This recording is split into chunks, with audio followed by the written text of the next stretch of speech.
guys, how you doing? Welcome back to Sync Live. This is episode 5, right? Number 5. Number 5. And today I'm very excited. I'm going to actually welcome our new managing partner, Christen. She just joined Beverly Hills Sim Brokerage. And I can tell you guys, she has tons of knowledge and experience. And just by having a conversation with her off record, we're like, hey, this is good content. Let's just bring it to the podcast and drop some bumps and, turn out the fire. We literally could do episode 7, 8, and 9 just in our conversation that we have right now. With that being said, I want to welcome Christen, everybody. Round of applause. Hi, thanks, gentlemen. So, Christen, just a little bit of time I've met you. You're amazing. You're wonderful. Love being near you and around you. Thank you. Let the viewers know who you are. Tell us your story. How did you get into this crazy business called real estate? By accident. Oh, Definitely by accident. Oh, wow. That's my case.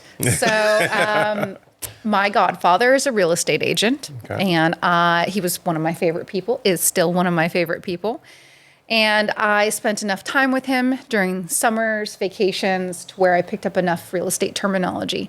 And so, straight out of high school, here I am, starving college student. I did not want to make minimum wage, and hopefully without giving away my age, it was probably around $3.25. Didn't want to make $3.25 an hour. So I stumbled into an escrow company and was lucky enough to talk my way into an escrow assistant position. Right out of high school? Yes. Yep. 17. Wow. You don't see that anymore. No. If I told my daughter right now who's 17, hey, why don't you get an escrow? She would say, what the hell is escrow? Right. You know? Yeah. I'd constantly get, escort? You're an escort? Hey. So out of high school? Right out of high school. No wonder I got the job. That's funny. I talked my way in, and I really liked the work. I'm trained out of it now, but I'm pretty introverted. I really loved the contracts, working from the contracts. I was suited to the work. I worked hard. And I was definitely really thankful for that paycheck, which was significantly above minimum wage. So, when I was finished with school, I took a desk as an escrow officer. Apparently they liked me enough to promote me. That's awesome. I got to see hundreds of deals in a month because the market was super hot then. Hopefully, again, without giving away my age.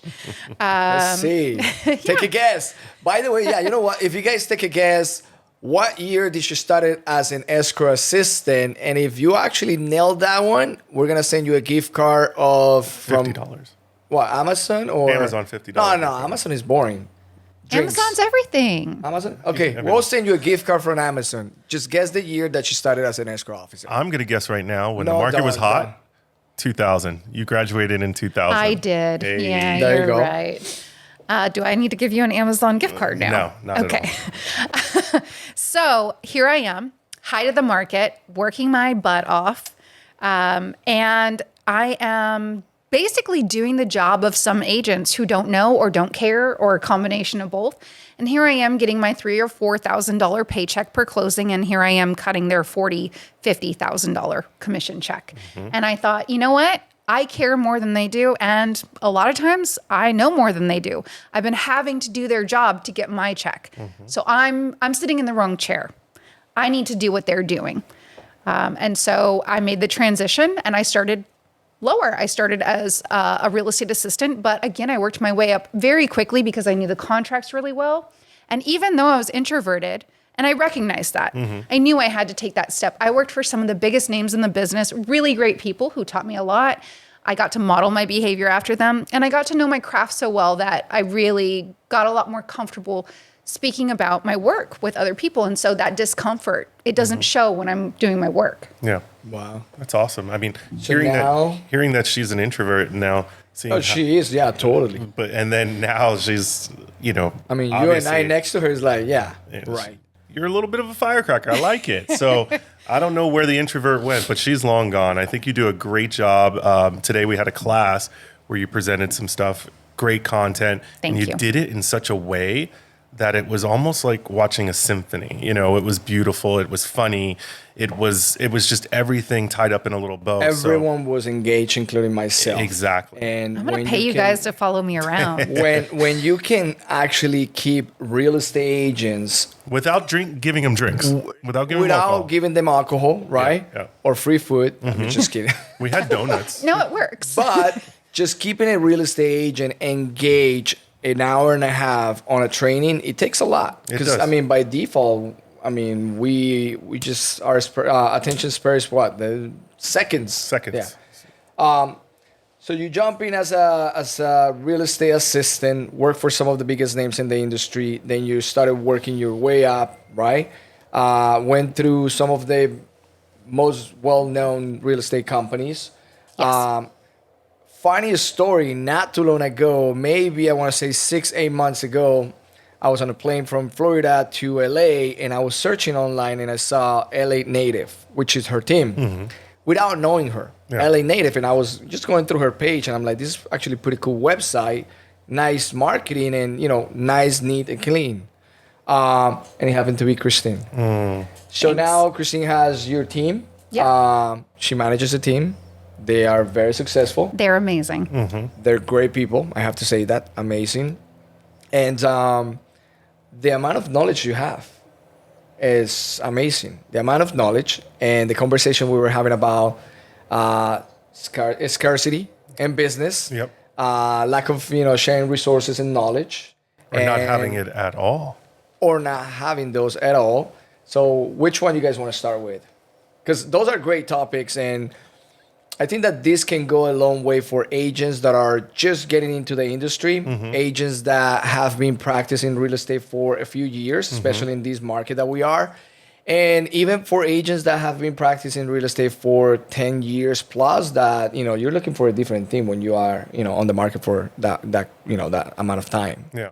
Let's start off here. I'll go ahead and handle it. Look, so we talked about this earlier. So there's fees, right? On top of fees, right? Well, some places, yeah. At some of these brokerages. And they charge all these fees, and they don't deliver anything. They don't provide the knowledge that is necessary in order for someone to be successful. They're just another number. So let's talk about that. All right. I have some pretty strong feelings about that. As an agent, I feel like my success and the success of a brokerage should be one and the same, right? And so when you find a brokerage that's charging fees, I feel like you have a misalignment already, right? If they need to charge fees in order to make their money, they're clearly not very good at helping you reach the success level that you need to reach as an agent in order for them to make that financial goal as a brokerage. And so what does that tell me? It tells me that there's a lack of education there. There's a lack of leadership there. And every brokerage says that they have the best tech, that they have the best tools, that they'll teach you what you need to know. But it's this really tired song and dance, the same old story, So they're charging you fees to teach you something that is very free, already out there, all over the internet, available at any brokerage. And I just don't see the value in that. I don't see the value in betting on a brokerage that is not going to support me and bet on my success as part of their financial success. Yeah, that's amazing that you make that point. I actually had a conversation with an agent who went to another brokerage, and I said, "So how's it going?" Well, it's not what they said it would be. Heard that. And I was shocked, but not really shocked. Right. And it's one of those moments where you're like, well, why did you leave then? What made it happen? And so they promise everything under the sun, and then they don't deliver. And then on top of that, they charge fees for that process. So as a broker myself, I have to say that part of what made me open Sync Brokerage back in 2017 was I got inspired after I was investing in doing my due diligence on different companies and franchises. When I actually spent enough time learning their systems and business models, it came to me to understand that, hey, this is not a sustainable business, because for the most part, you hire pretty much anyone that has a license, right? It's like, the way I see it is like the front door is open, back door is open as well. The game is to hire as many licensees, right? You're charging fees, but in reality, as Christen mentioned, you're not really focusing on helping individuals building their business. You're concentrating on charging fees to maintain your business model going, right? And growing. Now, it's something that is not sustainable. And I think that the market that we're going through right now is a great example to say that, because if you are an agent that, due to, whether it's systems, resources, lack of training or support, for whatever reason you don't have a production and you're not making money, then therefore I have no money to pay for website, desk, whatever technology fee you're charging, and move on, right? And so that's the reason why we're losing so many agents, going back and finding a job. So it's not a sustainable business. Yeah. And I think that we can all agree with that. Yeah, right? absolutely. Absolutely. I think that something that most agents don't know is these big major companies are making their money from different sources of income, different revenues like title, escrow, lending, NHD. Pushing their in-house training that they charge that's for right. I that should forgot really about the be trainings, yeah. included, right? You would think they If would you be have included. training to offer as a brokerage, shouldn't you be offering it to your agents free of charge? Absolutely. Absolutely. That's a good one. That's a very good I one. have to pay for the training or paper. Or paper. So Oh, we've had that conversation a few so times. what's going on? It just kind of piggybacking off what we said, it brings up something that I feel close to. Boutique versus corporate. So, Christen, what would be your definition of a boutique brokerage? Because you said you worked for one, correct? Yes. Okay. And I mean, honestly, I gravitate towards boutique.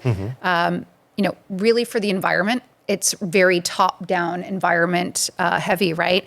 If you have an environment of collaboration and inclusion, if you really invest into the agents that you're working with in training and time, you're going to get that back. And that feel is going to be throughout the brokerage, and it's going to elevate the rest of the agents around them. So that's really important to me. I feed off of energy. I work my ass off, and I want to do it with people that I like being with, right?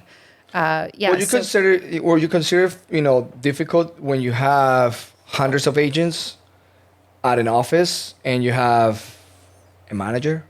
Or let's say, for instance, you. Yeah. So here's the thing. When you have hundreds of agents, there's a lot of tax on the staff or people doing training or managing 100%.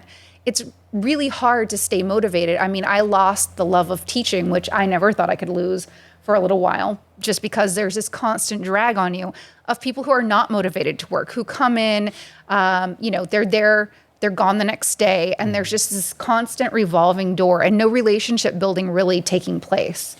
It's hard on the support staff. You can't have high quality support if you're working them like that. Correct. I have to say something here. And I think that as a broker owner of Sim Brokerage, I have to say this.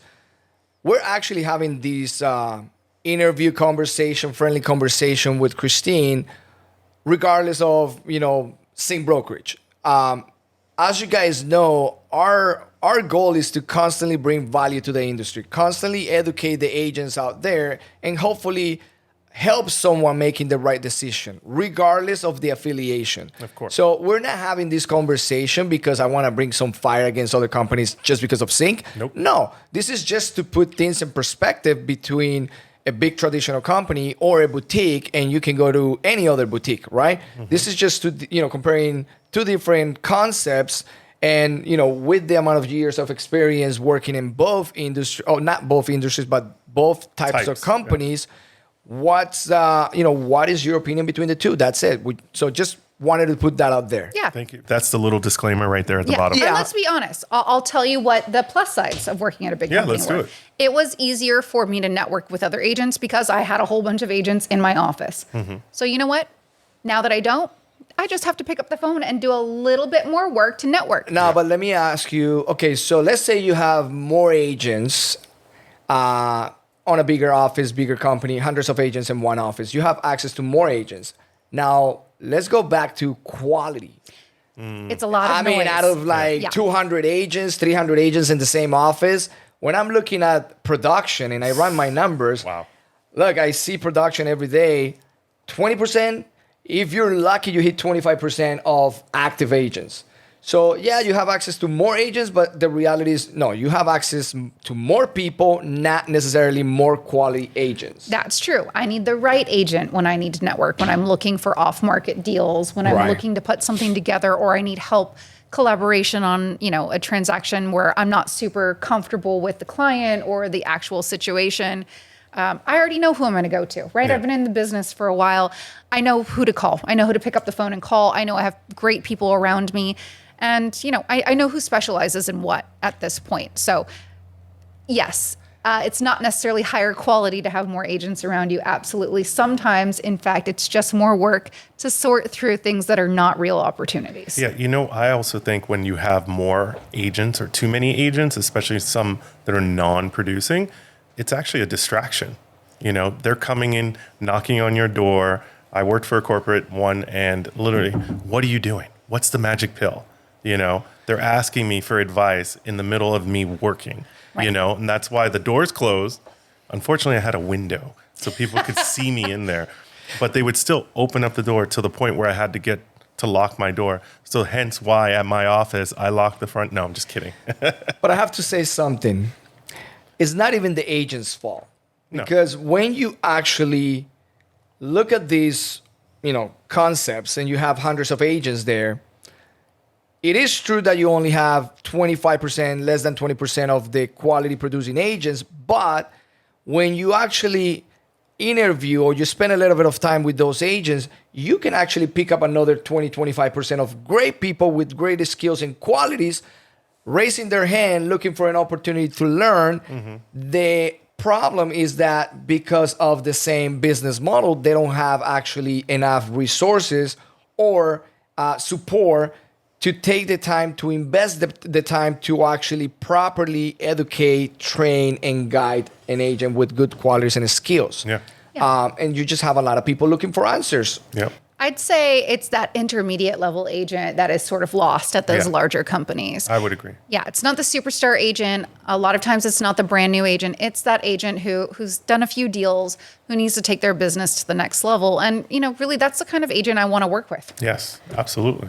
Now, let's bring some fire. I knew he was going to say that. Let's bring some fire, His spice favorite it up. word. Let's spice it up a little. So last week, we started promoting your training about RPA, part Correct. 1. Correct.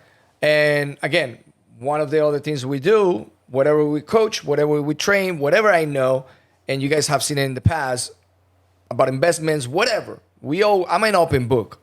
The way I think is one day I'm going to be dead and I'm not taking anything with me. So might as well share that.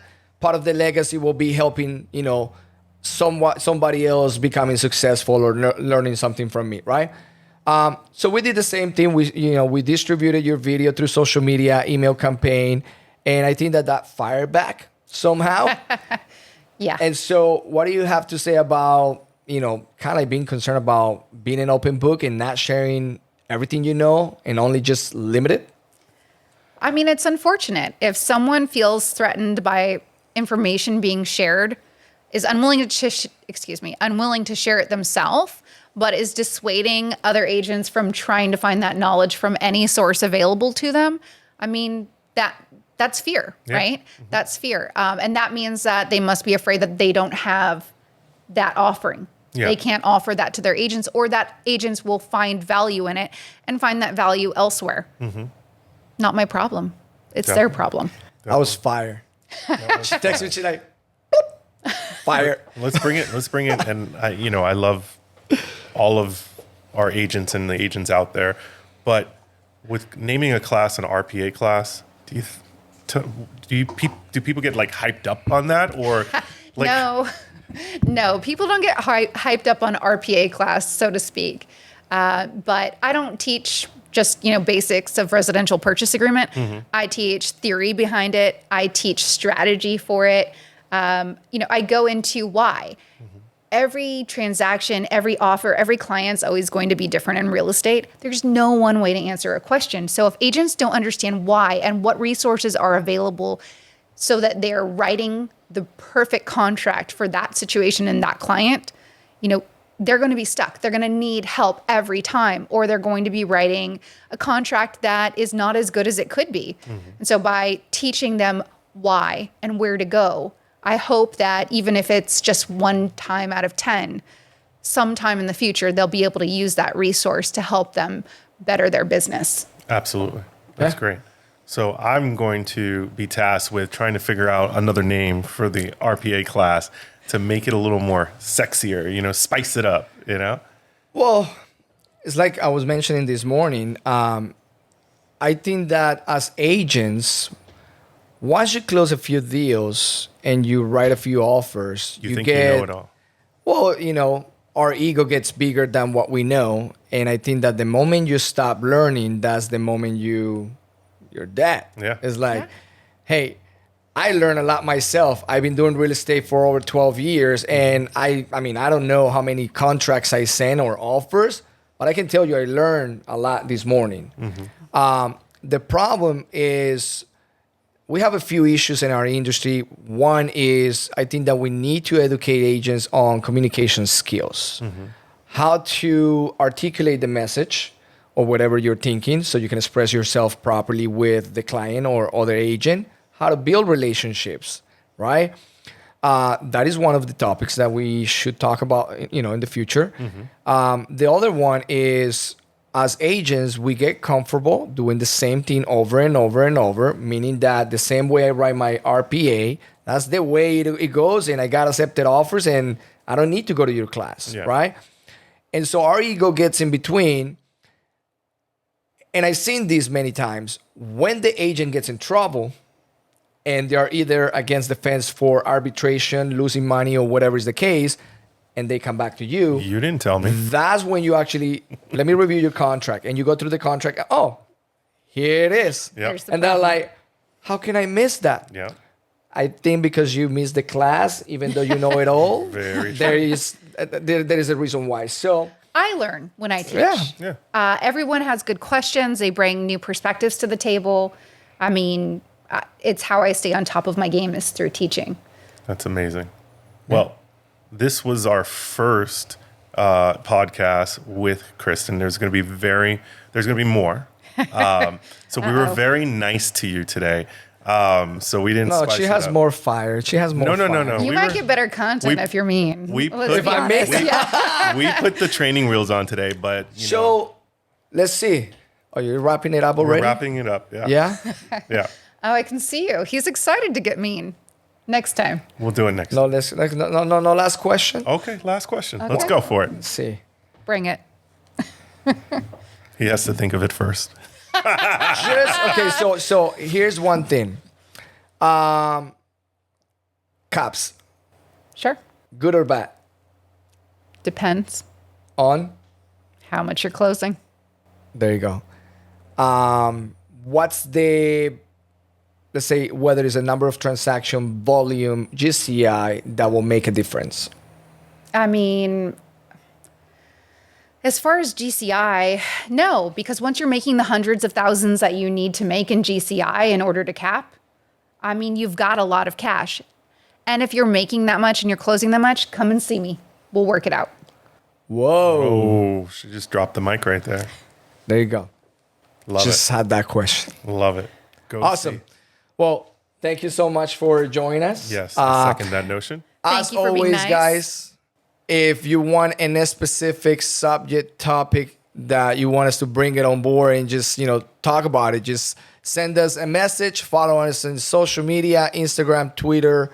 What else we have? Facebook, TikTok. Winston might have Fiverr. Fiverr. I outsource all of my marketing materials. Yeah. But yeah, just keep following us, guys. It was great sharing more content with you, and it was a pleasure having you on our podcast. Thank you. We should invite them for next Thursday. Oh, by the way, every Thursday, that's great, actually. Every Thursday, 10:30 a.m., we're training on something. Next Thursday, we're going to have Part 2 RPA. We'll have a sexier name by then. Name, yeah. Yeah, there you go. We'll work on that. You guys are welcome, regardless of affiliation. Doors are open. Residential purchase agreement. If you say it like that. There you I go. mean, I just need to pay you to follow me around. There you go. And you know what? Even if you guys have a question, I welcome you to reach out to any of us. We'll give you an answer. We are here to help you. Absolutely. Thank you Let's so go. much. It was Thank awesome. you.